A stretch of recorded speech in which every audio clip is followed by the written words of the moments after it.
Hey guys, welcome to Dreamhouse Nightmare. I'm Adam, and today we're going to be talking about Re-Animator. But before we do, I want to apologize. I'm having some issues with my microphone, so I am just not using a microphone today, and I hope that you can hear me. It is hot as it can be here in Tennessee. I'm literally sweating, and I've got AC on me and everything, and I'm still dying. But if you like this content, please like and subscribe to this channel, and you can also follow me over at Dreamhouse Nightmare on Instagram. So I used StreamYard earlier, and I was trying to.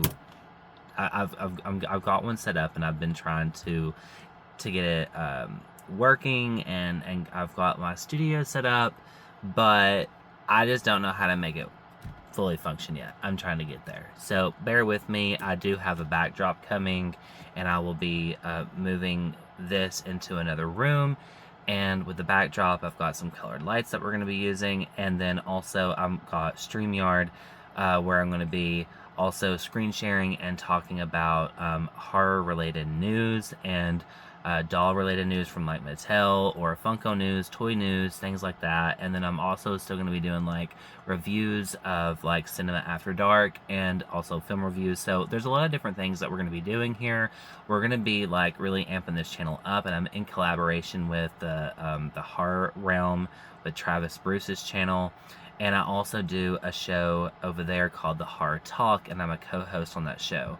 We did record last night, by the way, and it's a really fun show. And you know, if you like to hear about some things that's going on in the news of horror and horror related indie horror, things like that, check out that channel. It's a great channel. I'm going to be putting all of our videos in a playlist over here on Dreamhouse Nightmare, so you can go over to my playlist and find those videos, and also give a like and subscribe over there. Like, it's some great work what people are doing.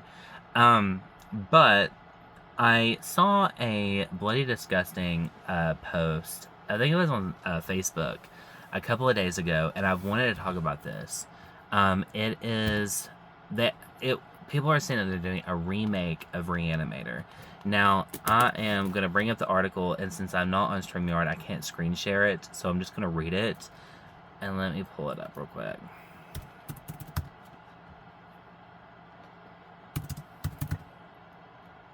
Here it is.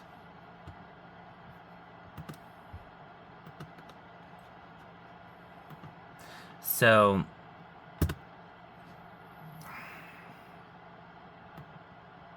here we go. Malcolm McDowell is attached to the H.P. Lovecraft's Herbert West Re-Animator from A Haunting in Connecticut writers. It's been a minute since I've watched Haunting in Connecticut. Like, that's been a hot minute. But Malcolm McDowell, Rob Zombie's Halloween, A Clockwork Orange. I mean, can we be honest for a second? Like, I know it's horror, and they want to throw out that he was in Rob Zombie's Halloween, but that is not that man's best work. I mean, he was great in it, don't get me wrong, but, I mean, 31 was great, Caligula is great. There's so many. It's just, I just feel like everybody, it's just so stereotypical to just use Rob Zombie's Halloween. I mean, I get it. I really do. I get it. But I just don't really, like, that's not what I would use. Not from Malcolm McDowell. Man's a legend. Let's go with that.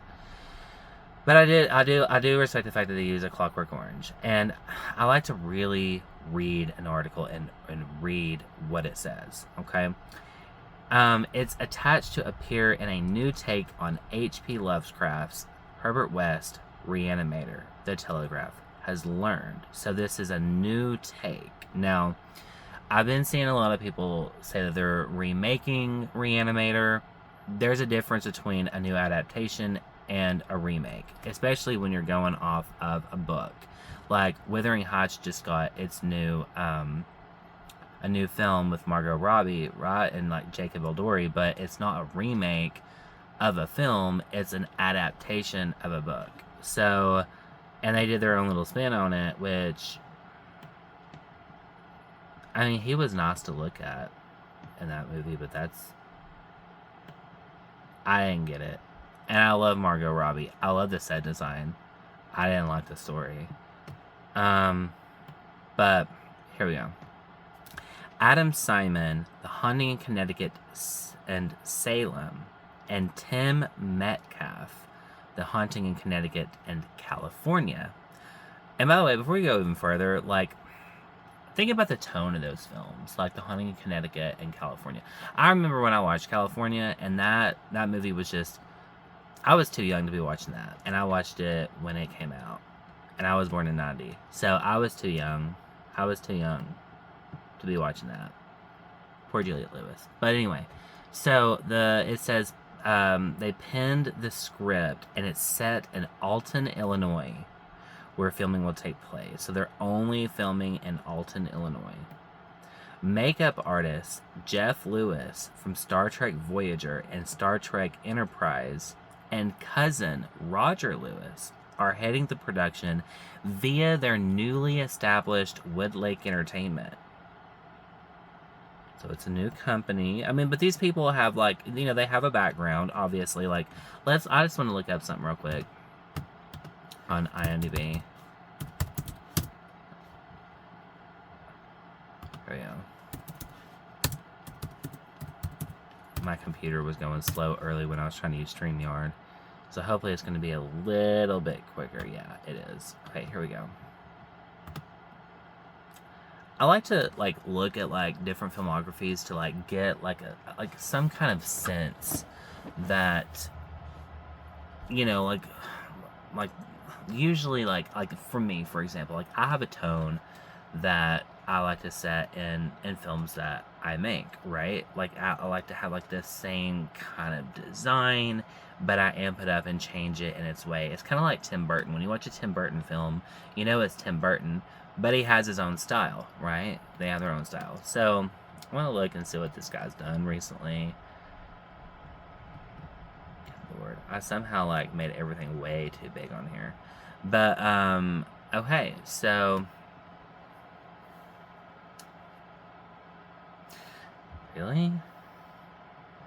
Okay, so Tim Metcalf, as a writer, he did Mashup at the Movies, characters in 2021, Higher Ground, he did the screenplay in 2011, and then A Haunting in Connecticut, which is 2009. Now, I remember A Haunting in Connecticut. Like, it wasn't a bad movie at the time. It was like, everybody was talking about it. I mean, it was a pretty good hit, I guess. It has a 5.9 out of 10 out of 68,000 reviews on IMDb. And it had 1 win, 2 nominations, blah, blah, blah. Virginia Madsen, I love her. But, let's see.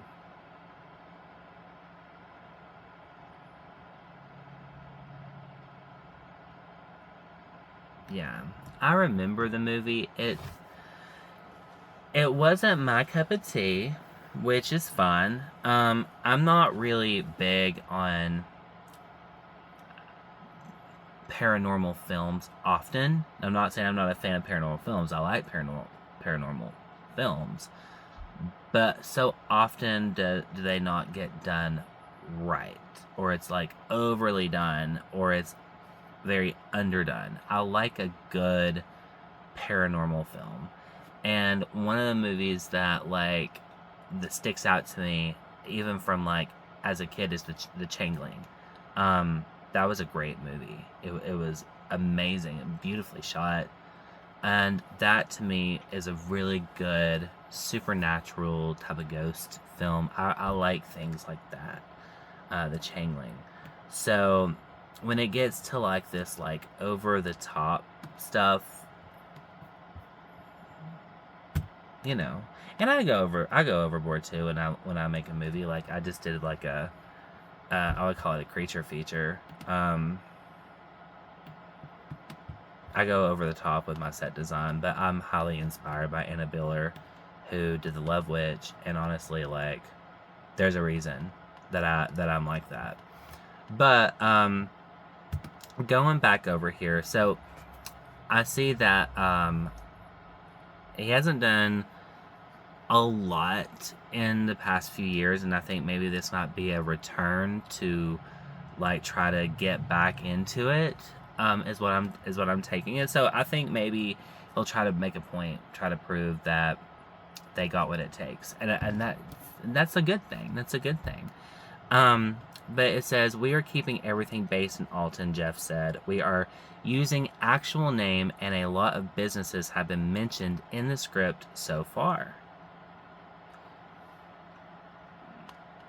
I mean, I'm guessing it could be like a local business, like maybe a, like locally owned or something like that, because, I mean, if you use like for example, like Walmart, I mean, good luck trying to get them paid. They take everybody's money. And then it says, it's mentioned in the script, they also plan on using locals as background actors. Here's my only thing about that. That can either go really, really well, or that can go really, really wrong. And, like, for example, I did a remake of Scream Dream from 1989, and we shot in Indiana. Was it Indiana? Yeah, Robertson, Indiana. And we shot at a bar, and we had locals show up in authentic 80s clothing. So a lot of the people who showed up actually lived in the 80s, and they just wore they had the same wardrobe a lot of people did from the 80s. Which, to me, I'm surprised. Like, I don't own anything from, like, my teen years or anything at all. So these people like showed up and like authentic. They're like, yeah, I actually wore this in the 80s. And I'm like, oh wow, y'all still fit in it. Great. But and they did, like, it was authentic.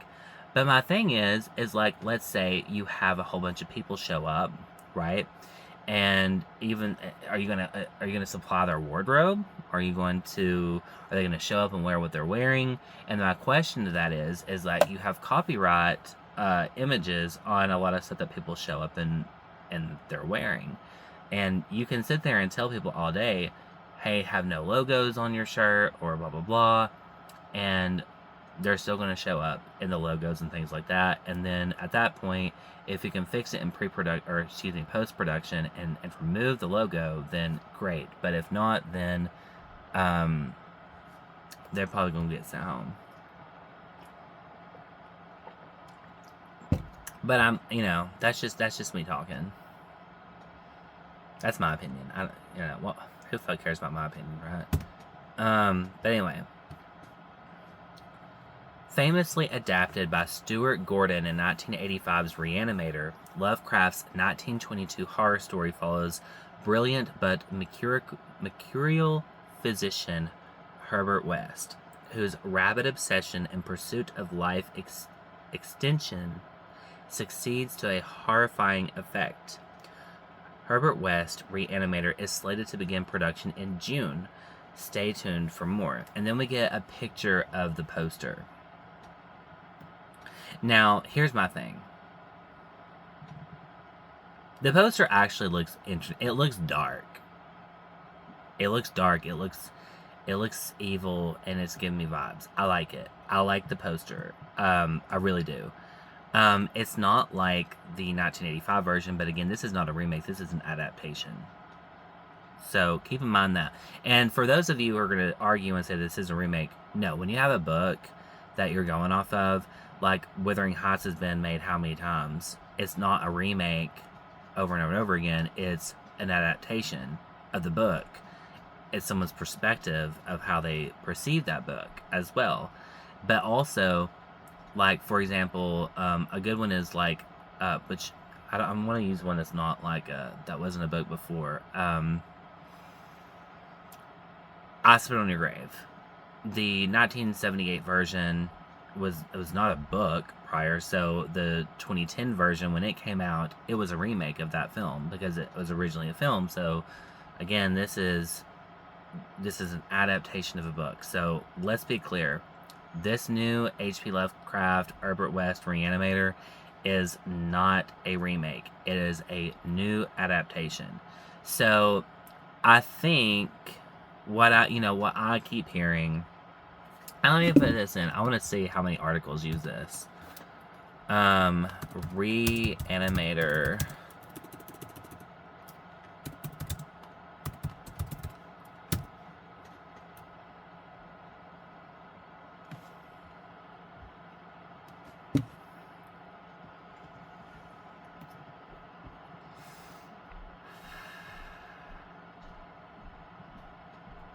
Okay, so Reddit, which, you know, is the general public, people are over here saying a modernized remake that gives Herbert West a tragic love interest and casts him with a guy who looks like every generic handsome TV show director. So this is between. I'm thinking that they're probably talking about the 2017 that was called Herbert West Reanimator as well, because that is on IMDb. You can go look at it, and it looks dark. It looks a little different. I never seen that version. But no, like, I'm not seeing the word remake often on here. But what I was seeing on social media is people like, oh, they're remaking it, blah, blah, blah. It's not a remake. And right here, March 15th, 2025. Herbert West Reanimator is not a remake or adaptation of Lovecraft's story. It is something much stranger, a film that ties... Oh, wait, let's see. This is from Deep Cuts in Lovecraftian Vein. Now, this is just a website that I'm on, and I'm just reading a website. This is literally called deepcuts.blog 2025, March 15th, Herbert West Reanimator. And, oh wait, no, this is a film by Ivan Zakon. So, there's another one called that. So, and this is like, I was talking to somebody about this, like, maybe a year or two ago, and I've never forgotten that conversation. When you do like a reimagining, a readaptation, you can change the title a little bit. There's a few Herbert West Reanimator, all that. Now, let's be real, the 1985 version is probably still going to be the best. And I say that because it was made in the 80s. And the 80s was doing some amazing things with special effects. That movie had a $900,000 budget. I mean, you can do a lot with $900,000. So, you don't need $1 million. But $900,000, yeah, that's pretty good. I mean, it's close to $1 million, but... I mean...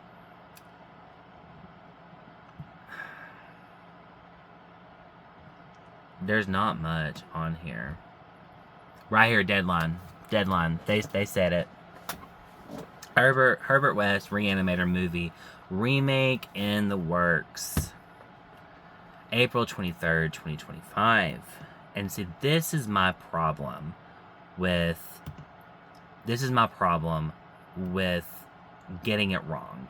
Okay, it's from Woodlake Entertainment. I'm gonna read deadline on here. This is H.P. Lovecraft's Herbert West Reanimator getting feature redo. Haunting in Connecticut scribes. Now, that's not what it said on Google.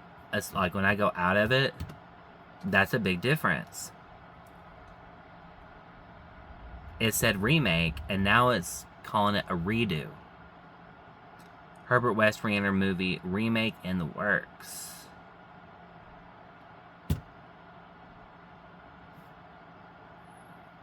I did like, I'm gonna get it right. Get it right. What is it? It's not a remake. Okay, so we get the poster again. I think the poster looks dark. It looks interesting. It's gonna have Malcolm McDowell in it. Phenomenal actor. Exclusive. Haunting in Connecticut screenwriters Adam Simon and Tim Metcalf are adapting a contemporary reimagining of H.P. Lovecraft's short story. Herbert West. I keep saying Herbert. I don't know why. Herbert West Reanimator. Herbert West Reanimator, written in the early 1920s, centers on West, a brilliant but mercurial physician whose rabid obsession and pursuit of life extension succeeds to a horrifying effect. It's pretty much the same. I don't know if they have anything different on this one. Oh, they did have something. Alton, Illinois-based production and finance Shingle Woodlake Entertainment is fully financing the project. Multi-Emmy nominated artist and producer Jeffrey Lewis and Keith Previtt will produce for Woodlake. With the Lovecraft adaptation, the first in series of elevated genre picks, the company plans to develop. Okay, so they're gonna. Let me read this again. Alton, Illinois-based production and finance Shingle Woodlake Entertainment is fully financing the project. Multi-Emmy nominated artist and producer Jeffrey Lewis and Keith Previtt will produce for Woodlake. and right here, with the Lovecraft adaptation, the first in series of elevated genre picks the company plans to develop and finance. I wonder what else they're going to do. What else is... I mean, they're fully financing this. We are very excited for Woodlake and the amazing team assembled to reinvent this classic horror literature, not film, literature, into a contemporary, frightening feature film, said Lewis, the owner of Woodlake. Now, if I would have read this the first time that I saw that they were remaking Reanimator, because that's what I saw on social media, was like everybody was talking about, oh, they're remaking Reanimator. It's not a remake. And the poster looks dark. It looks kind of creepy. Like, I wonder if he has a white van.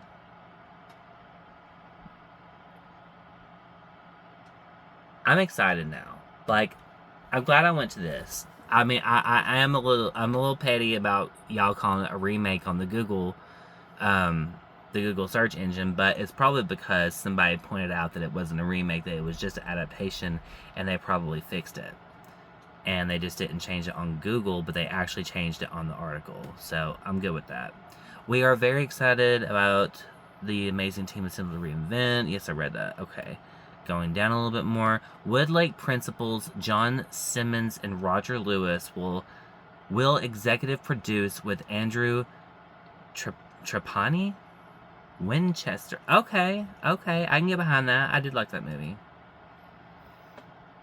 Simon Metcalf and Trapani previously collaborated on the 2009 Lionsgate hit The Haunting in Connecticut, which grossed more than $77 million worldwide off a $10 million production cost, open to a robust $23 million stateside in March of that year. The Peter Cornwell-directed feature follows a family that is forced to relocate for their son's health, and they begin experiencing supernatural behavior in their new home and uncover a sinister history. Simon is rep by Circle Management, production, innovative artist, and Goodman. Janelle Shinkman, I ain't gonna try. Metcalf is also repped by innovative artist and Goodman Gino. I'm sorry if I'm butchering those names. I'm from Tennessee. We don't have names like that. Sorry, y'all. But yeah, so we get a little bit...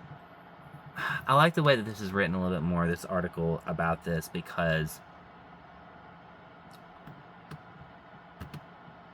apparently Woodlake's got something up their sleeves. And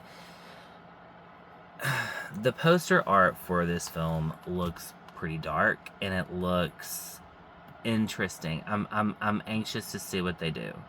Now, again, is it gonna outredo the 1985 Reanimator film? Probably not. This is gonna be very different, and I don't say like outdo because you can't really probably compare it because it's gonna be two different things. But I love Reanimator from 1980. Like, I love that movie. I love all of them. And it's really, like, to take, like, Lovecraft is, you can go and get really dark into that cosmic type of horror, and I would love to see that. I know a lot of people in indie horror have talked about Lovecraft and wanting to do cosmic horror, and I had a friend that I worked with on a film, and I know that he's doing a cosmic horror film. But there is something interesting about cosmic horror, and especially with Lovecraft. Lovecraft has, it's like, hold on. Lovecraft is its own type of genre, I feel like it, and I would love to see like a super dark version. Now, how dark are these guys going to go? I mean, these guys haven't really been working in the industry. Well, from what I looked at on IMDb, some of these people like have not been working like actively, and I mean, they probably don't. They probably made bank off The Haunting in Connecticut, and they're like, oh, I'm just gonna live off that for a little bit, you know. But I'm just guessing. I don't know. I don't know these people. This is my commentary. But yeah, cosmic horror, often called Lovecraftian horror, is a subgenre of speculative fiction centered on existential dread. It is driven by the realization that humanity is terrifyingly insignificant in a vast, uncaring universe. Instead of traditional evil, characters are crushed by their inability to comprehend alien, godlike entities and forces. And this is AI that I'm reading just from, Google, but just to, some people may not know what Lovecraftian horror is. I know a little bit about it. I'm not the biggest fan of Lovecraft. I should be, because every time I look at something that is Lovecraftian inspired, I love it. But I've never sat and read any of Lovecraft's stuff. I've never been inspired to go out and make a film on cosmic horror. It's just not my thing. But I appreciate it. I appreciate what these super talented people are out here doing. Cosmic horror flips traditional storytelling on its head by relying on a specific set of philosophical and psychological principles. The incomprehensible cosmos, reality is viewed as a fragile illusion. The universe operates on rules so alien that attempting to understand them usually shatters a character's sanity. Human irrelevance. Humans are not center of the universe. To eldritch beings or cosmic forces, mankind's existence is about as important as a speck of dust or bacteria. Indifference over malice. The antagonists, like H.P. Lovecraft's Great Old Ones, don't hate humans. They simply do not care, making their actions feel even more hopeless. The dread of the unknown. The horror lives in the gaps of human knowledge. Writers often use vague, evocative language to describe the terrors, leaving the most horrific details to the reader's imagination. Now, that is something that I have an appreciation for. When horror there's so many different types of horror. There's so many different types. There's just subgenres of horror. But oftentimes, a lot of stuff in film, especially independent cinema, even in Hollywood budgeted stuff, there's not a lot left to the imagination for you to fantasize about, it scares yourself to think about it. Now, I've seen movies that make me do that, and one of those, for example, Martyrs, and that's one of the first ones that comes to mind, because if you know what happens in that scene where they're transfixed. We don't know what happens, but it leaves it to your imagination. Well, we know what happens, but they're seeing the other side. Is there a God? Is there a heaven? What does it look like? And then a whisper and somebody blows their head off. I mean, it left it to the imagination, and that's what made that ending, in my opinion, all the more haunting. And I don't like that movie. I mean, I couldn't recommend that movie to anybody. No. I'm not going to tell you to go out here and watch Martyrs. I'm not that kind of person. But I will say that I appreciate it for what it did. Even though it was tough getting through it, and I really felt like I needed to go pray to Jesus a little bit. But notable examples. Here we go. The genre has expanded far beyond its literary roots into movies, television, and video games. Literature like H.P. Lovecraft's The Call of the Cthulhu and At the Mountains of Madness, as well as Algernon Blackwood's The Willows. Movies like The Thing, 1982, The Mist, 2007, The Endless, 2017, and The Color Out of Space, 2019, perfectly encapsulate the dread of dealing with unknowable, otherworldly forces. Now, when I was talking about martyrs, I'm not talking about like that. I'm talking about only like leaving something to your imagination. That is horrifying, right? That was just the first movie that came to mind. But I have seen The Thing and I have seen The Mist. Now, The Thing is one of my favorite movies of all time. I love The Thing. I love the practical effects. But I don't know what y'all was doing back in the day, letting that movie fail.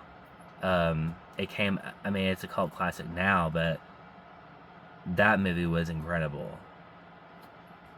Some of y'all needed some guidance back in the day, and I would have guided you right to the movie theater. But and I'm just reading this just kind of like, like I'm just giving commentary here, my opinion, the shit that don't matter, But I think I'm excited for this new adaptation, not a remake, this new adaptation of Reanimator. I think it's going to be really dark, and I think it's going to be, hopefully, really bloody. Hopefully there's no CGI. Well, if you have CGI, I understand.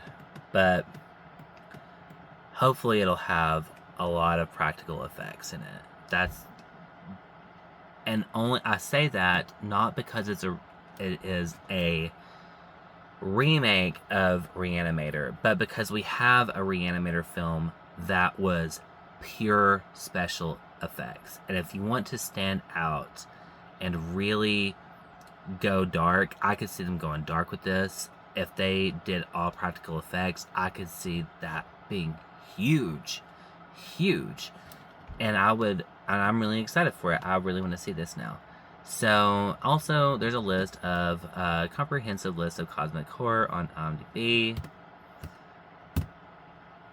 And I want to, because cosmic horror is really dark, I want to see if I know anything on this list real quick. The Thing, seen it. Annihilation, seen it. The Cure, yep, seen it. Nope. Okay, look, I like Nope. That was I like the little saucers. Maybe just want to get it played sketty, but Event Horizon, I love Event Horizon. Like, that is, I really, if we were gonna get something, if I had to pick a remake of a really good film to come out, I would want to see Event Horizon, and not because that movie needs a remake. It don't. But there are so many people who don't want to watch older horror films because they janky. And they're over here like, oh, I don't watch old horror films. I only watch the new crap that comes out. Well, I can tell you right now, it's not as good as the older stuff. But sometimes when you do get a remake of something, it brings attention to the older film, and then people go and watch it. So more people do need to watch Event Horizon. Sunshine is one. That one I actually really did like. That was a good movie. The Lighthouse, I didn't watch it. I know everybody tells me that I needed to, but I just don't think it's for me. Maybe one day. Maybe like on a rainy day when I'm bored and I really can't find anything to watch, I'll watch it. Climax, I watched that. That was interesting. That was really interesting. Unearthed, haven't seen it. Spring, Pandora. Okay, this one is one that I actually really liked. And it was the Pandorum from 2009. I really liked that movie. If I usually can't find something to watch, it's on Tubi a lot. Or I'm on Tubi a lot watching stuff, and if I can't find anything, I'll put that movie on just because I know I'm going to enjoy it. And The Endless, I did watch that. No, I didn't. I'm thinking of another movie. I did not watch that. Millennium, that's a series. No, didn't watch it. Equinox, no. Starfish, Limetown. Pulse. Okay, so is Pulse cosmic? Yeah, I guess you would say it's cosmic horror. I like the original better with, the American remake was okay. It was okay. It was too early 2000ish, but I mean sometimes you really want to go back and watch the early 2000s, and there's nothing wrong with that. I've watched that movie, the American remake, many times. Even though I don't think it's the best movie in the world, it's like a guilty pleasure. Final Prayer, never heard of it. Apostle. This is the one that everybody's been telling me to watch, and I have not watched it. It's called Yellow Brick Road.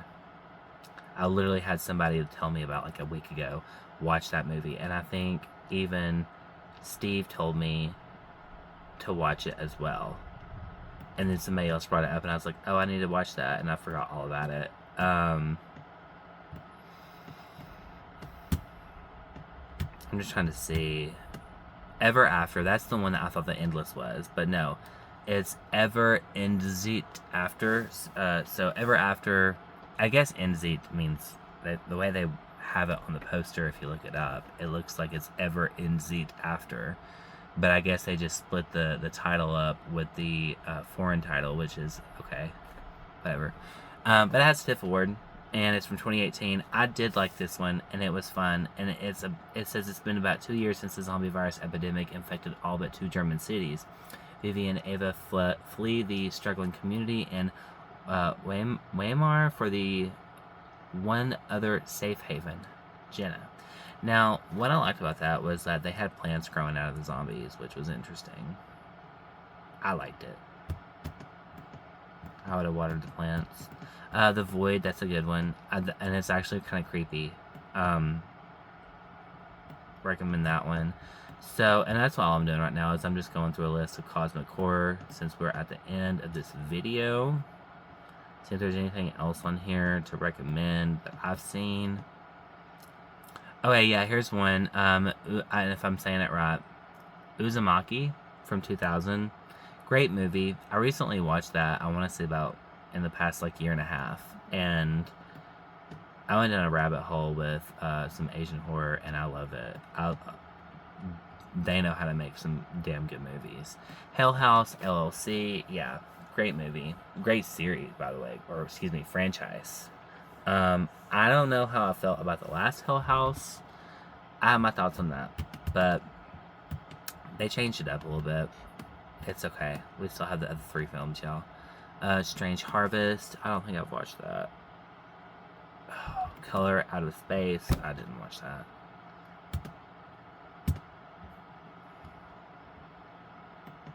And I mean, it looks like the most cosmic horror film on this list, but I'm not going to go down that rabbit hole today. Let's see. Del Toro's Cabinet of Curiosities from 2022. TV. I didn't watch that, but I think Steve did. The Beach House. I watched that. It was okay. Possession. Okay. Really?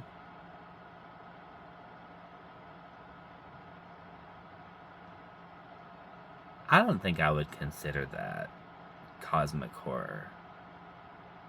Whatever. Somebody does. From Beyond. Absolutely love that one. I think that between Reanimator and From Beyond, both films are great. I love both of them. Great special effects in them all the way around. And also, it has the stars from Reanimator in it, so Barbara Crampton and Jeffrey Combs. Banshee Chapter, did not watch that. Bird Box, I mean, here's my thing. The world ran that movie into the ground, and it is so good. And I just can't even, when I see that movie, like, I would watch it if it wasn't so big, but it's like, because everybody talked about it so much, it's like, I'm so tired of hearing about it.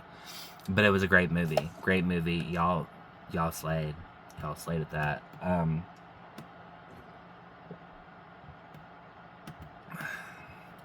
The Dead Center, that I haven't seen that.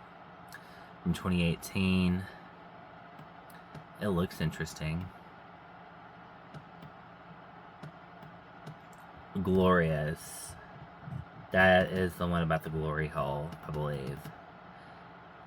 Yes, it is. After a breakup, Wes ends up on a remote rest stop. He finds himself locked inside the bathroom with a mysterious figure speaking from an adjacent stall. It's a glory hole. There's a hole that literally is talking to him. And if you don't know what a glory hole is, don't look it up. Don't look it up. You should know. They're every. I go in the bathroom all the time. They literally have them everywhere around here. But not that.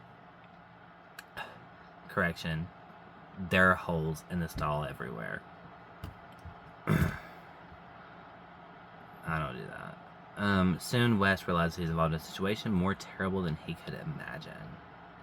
Y'all need to go watch Glorious. It is a really good movie, and it is really interesting, and I liked it. They literally they made a horror film about a glory hole. I mean, it's funny. Black Mountain Side, I have not watched that.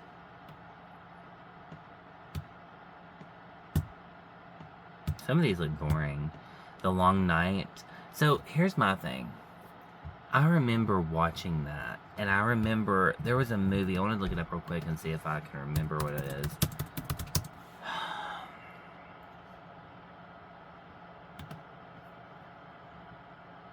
Yeah, that was what it was. I kept getting confused. Like, so the one that's on here, I remember it had Scout Taylor Compton in it. Which, by the way, I really like her, and she is also in Rob Zombie's Halloween. And I just want y'all to know, I may not like the movie as much, but I do appreciate her her take on the Laurie Strode character. But she was in a movie called The Long Night, and we watched this probably about maybe 2 years ago. I don't know. Maybe it was back in 2022. I don't know. But it's a devoted couple's quiet weekend takes a bizarre turn when a nightmarish cult and their maniacal leader come to fulfill an apocalyptic prophecy. It was a fun one. But what gets me is that the poster looks like... It reminds me of Wrong Turn. The 2021 Wrong Turn. Like, every time I see the poster, I'm like, oh, there's Wrong Turn. I'll watch that again. And then it's that movie. It's the Long Night. And it just looks so much... They look so much like each other. But, yeah. If y'all know what I'm talking about, go look up The Long Night from 2022 and then look up Wrong Turn from 2021. And look at the pictures, like screenshots of the film, and then look at the poster of the other one, and you'll see what I'm talking about. Invasion of the Body Snatchers. I can see that being cosmic, but it's more... Yeah, I guess it's cosmic horror. And y'all, I ain't talking about nothing else in this video. I'm just really going through a list of cosmic horror films and seeing if I know anything else on here. So, Sacrifice from 2020, Radar with Barbara Crampton. Okay, so I don't think I've seen this one, but it's after his mother's death, Isaac and pregnant wife visit his Norwegian island birthplace for an inheritance. They uncover Isaac's dark past secrets. Their trips turn nightmarish when they encounter a cult worshipping a sea deity. Okay, I'll watch it. The Rig. I have not watched that. It's 13 plus. I probably don't like it. The Whisper in Darkness. I don't know, but that's from 2011. That poster looks really cool, and it does have Lovecraft on it. Let me go to it real quick. The Whisper in Darkness. Who did this movie? Because I like y'all's poster. Is it shot in black and white? It is. The whole movie. It looks like the whole movie is shot in black and white. And I don't know. Y'all need to look this up. I'm gonna go watch this. It's an hour and 43 minutes, and it's a talking. Hold on, I got an ad that just popped up over this. Damn it! Right here. A talking H.P. Lovecraft picture thrill. The Whisper in Darkness. And it's in black and white. Starring Matt Foyer and Barry Lynch. I think I may have found my next movie I want to watch, y'all. It's a 6.5 out of 10 out of 4.1 thousand. I mean, that's pretty good. Some of the shots look good on the screenshots. Okay, so real quick, it says a pleasant surprise, good movie in some ways, a masterpiece. Somewhere between a color out of space and beyond the wall.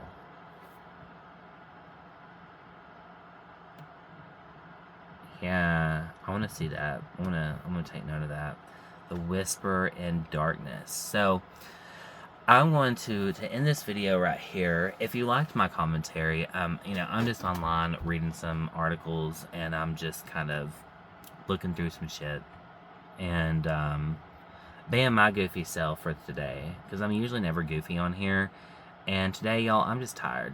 Like, it's been a long day, and it's hot. I mean, I'm literally dripping sweat because Tennessee is like one of the most humid, horrible places. I hate Tennessee in the summertime.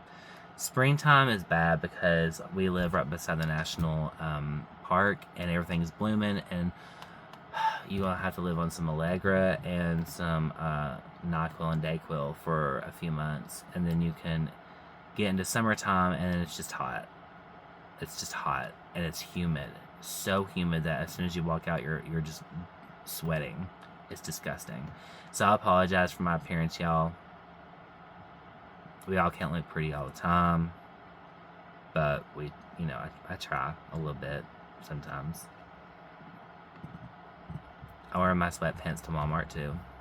But anyway, so that was my my commentary on the new Reanimator. I think it's going to be fun. I think it's going to be exciting. I'm really excited that it looks like it's going to be like a really darker version. It's not a remake. It's an adaptation, excuse me. But it looks like it's going to be a lot darker, and I don't know, got Malcolm McDowell in it. I'm excited about that. But yeah, we don't have much news on this, so I will be trying to cover this as the story unfolds. And I'm also going to be covering some different like news stuff that that are like that's coming out just to cover it. Why not? And my commentary and my feels on it. But anyway, if you like this video and you like some other videos, check out some film reviews. I have a Cinema After Dark playlist where I talk about the adult parodies and things like that. I have found out that there is a niche out there who really likes to listen to reviews and things on that. So I'm putting myself through some stuff just to watch and get through some of that. I thought it would be fun to get through it. Now there's funny adult parodies and things like that out there, and I've been trying to get what I think would be the most fun up on there. And so check out that playlist. I have Welcome to the Dreamhouse. If you like Mattel Creations, is one of them that I really do a lot of, because I like Monster High. I like some of like their like they just did like Jordan Peele's Us doll. They did the Xenomorph from Alien. They did Chucky and Tiffany, Beetlejuice and Lydia, all of Wednesday. They did like all the Universal horror films, Dracula, RuPaul. I mean, that's what this whole room is right here, and that's why I'm going to be moving out of. I'm going to have a new backdrop coming here soon. It's ordered, and I'm going to have that up so we don't have to see all of this behind me. And then also what I like to do is, like, this whole room is it's toy collections, it's Laserdisc, it's Beta, it's Blu-ray, it's VHS, it's dolls, it's toys, it's action figures. I have so much in here, and I try to cover a little bit of all my stuff that I like on this channel under different playlists. So if you are interested in either Barbie, Mattel, He-Man, Marvel stuff, like I've covered some of like the dolls that's come out through Mattel on them, which there was a really big one. Like, I know that we all have the Masters of the Universe film coming out, but they just released a She-Ra Barbie, which like sold out worldwide in less than a few minutes. It was ridiculous. And then they did like Killer Clowns from like Outer Space, Monster High doll, which was incredible. If you've seen the doll, it's an incredible piece to have. If you are a horror fan, it belongs in your collection. But good luck finding it, because I mean, that sold out in less than a minute worldwide. So we were able to get one. And I like to cover things like that because I don't think a lot of people realize what's actually coming out, and those are really cool pieces to have. So I like to talk about that. I also like doing movie reviews, and I like to get on here and just kind of like bullshit around and try to give my commentary, my opinion, my thoughts. I also am doing a playlist for people who are interested in trying to get into the industry, and what you can do to take your steps to get into the industry if that is what you want to do, as far as like if you want to be an actor, a director, a set designer, things like that. I do a little bit of everything. I've been working in the industry going on about 10 years, I guess now. It seems crazy. I would know. I want to say it's like 9 years. We'll round up. It's close. It's close to 10 years. But it's been fun, and you know, I try to give the information, because I get asked that a lot. So I just started a playlist last night on that as well. So if you are interested in any of this, if you like anything that I'm talking about, please like and subscribe. Go and go over to Instagram, follow me on Dreamhouse Nightmare. If you like interviews and things like that, and what's going on in the industry itself, about crowdfunding, about some scandals, about some scams, and things like that, you can go over to the Horror Talk, and we talk about things like that. Well, what I'll say is, I'm a co-host on Travis Bruce's show, and he is a great interviewer. He's not going to sit there and ask questions like every other interviewer does. Like, one of the most basic questions that everybody always asks is, how did you get into horror? I mean, you can ask that, and like everybody's going to ask that in an interview. Ask like the great questions, and that is what he does. He asks the questions that could be uncomfortable, could, you know, put you on the spot at times, but that's what makes an interview great. And I mean, if you don't want to answer, you don't have to answer, but he's a great interviewer. So I say go over there and follow the Horror Talk. I will be putting our videos under a playlist on our channel, with all the videos that I also co-host with him from the horror realm. That playlist, again, is called the Horror Talk. So if you like this channel, please like and subscribe. And I am Adam Freeman, and you all have a wonderful night.